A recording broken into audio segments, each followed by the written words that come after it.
They've got sweatsuits, they've got gym bags, that's fine. But the reality is that most of our kids don't have that, and that's not something that we're looking to, we don't think that's where the emphasis ought to be. But even when we just get a uniform with their name on the back, that's thrilling. As time has passed, we've all explained to him who Mooch was, what he stood for, and so while they didn't know him personally, I think they do feel a connection, and more than anything, I think they feel a connection to the coaches working with them. He and a guy like Bobby Smith, these are guys that are really proud of all the things that Trenton has accomplished as a soccer community, and you know, Mooch was a guy that never forgot where he came from. So it was a natural for him to be back in this area.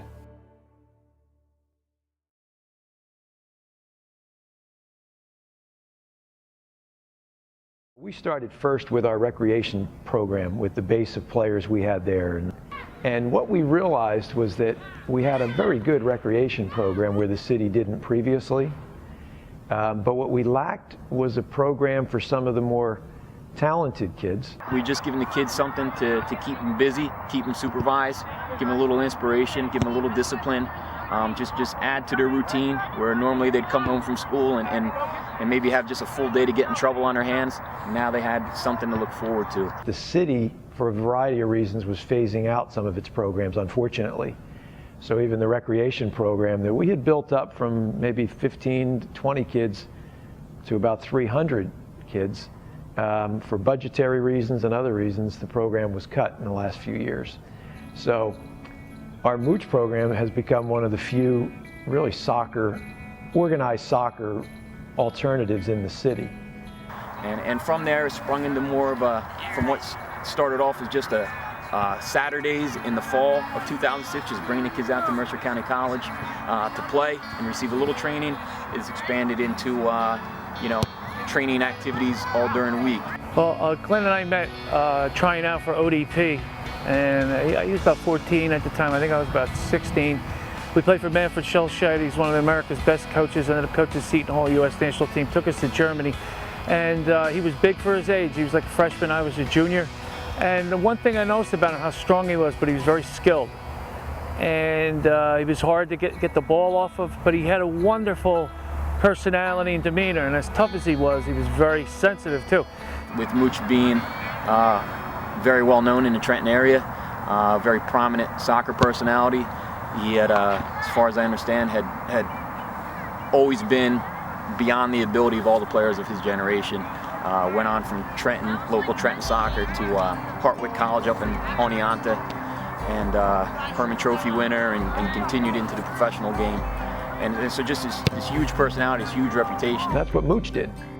Mooch was a guy from the Trenton area who played at the highest levels here in high school, and then went on and played at Hartwick College, was the college player of the year, and then went on to play professionally here in the States, and reached assistant coach level for the U.S. national team in the World Cup.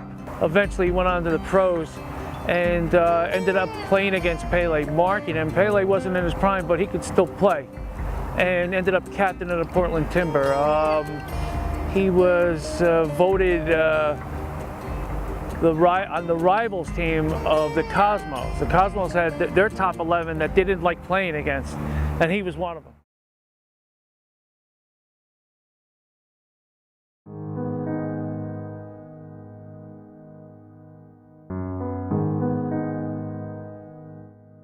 It was a very difficult time for me. My mom had just passed on, and the wonderful thing about Mooch, when he was in Germany, he would email me to try and keep my spirits up.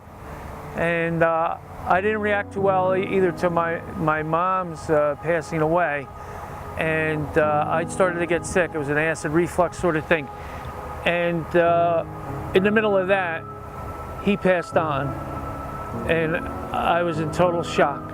And it was a tough thing to put into words, because I knew if I tried to do a double sorrow grief thing, it would have finished me off. I was just shocked. Just that, I mean, everyone was just in shock, because he was just such a fit guy, you know, such a guy who was so full of life, and it was shocking and devastating. And I guess you know the program was a way that you know you wanted to keep his name alive. Mooch really was, as he moved along, all about sort of seeing the game promoted to kids, and if he were to be aware today of a program that's named after him, that's dedicated to working with kids in the inner city, and the city's a lot different place than it was when Mooch was growing up. It's a tougher place today than ever it was. That's just the nature of things.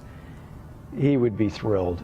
And we know he would, because we've heard that directly from his mother, who's been out to a number of our things and just has told us, and his wife, how humbled and thrilled he would be to see that his name is associated with a program like this. That was very important for Mooch, because he wanted to give back, and it wasn't about him. That's why so many people, I mean, the list is too long. Mickey Falker, former policeman in the Trenton Police Force, who was a tremendous player himself. So many people jumped on board, and just in a matter of 3 or 4 years, the impact was phenomenal. I mean, kids getting into the U.S. national team pool. Through Charlie and Verso, Charlie arranged for the coaches, and we had, oh gosh, probably anywhere from 8 to a dozen coaches from the Trenton, Mercer County area, all of whom have either played it or coached at a pretty high level. I can honestly say that it's the best soccer experience I ever had. Every time, and you know, when the program first started, I was heavily involved in going out on a lot of weekends to work with the kids, and it was always a feeling like, oh, I just want a day off. And as soon as you got there, the kids would energize you. And I never left a Mooch session with anything but a great feeling. And it's part of what makes you a human being, is you get a good feeling out of the contribution. You know, it's a lot of problems, and you know, like everywhere. Try to get involved with the kids in the sport, keep them away from any problems, drugs, gangs. You know, like most of the cities got that problem, but you know, that's something that I really like to work with the kids. I really enjoy, you know, having fun with the kids. I love soccer. It's my sport. It's important for them to know that there's somebody out there that cares about them, and it's important to know that they're part of something, because every kid needs to belong to something. And unfortunately, a lot of these kids there's a lot of bad things waiting for them. Mooch had a connection to these kids, because it's about the underserved and underprivileged, and it isn't just about a handout either.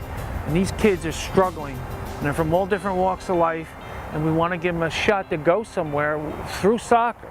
Before all of that, if the 100 or so kids that are in our program, if many or most of those, because of sort of the support that we're providing here and the development they have, are able to succeed in school, at home, in their neighborhood, and just go on to be good, productive citizens, if we will have had some part in that development, I think we all will feel our program has been a success. We're just getting to the point now in our 6th year where kids we started with at 7, 8 years old are entering their middle teens, and hopefully we'll see the first group of Mooch kids transition into college.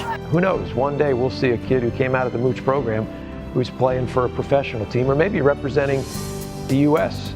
It's so important that you remember your roots, and we're all human. And it doesn't matter whether you have money or don't have money, we all have hopes. And maybe we see some of these kids come back and are involved with a Mooch program as adults, or maybe start their own programs. So I think that's our ultimate goal, is that you take a bunch of kids who maybe, but for these kind of programs, the model that they see or the opportunities that they have are much more limited, and that maybe we'll make a very positive difference in their lives. That would be our hope.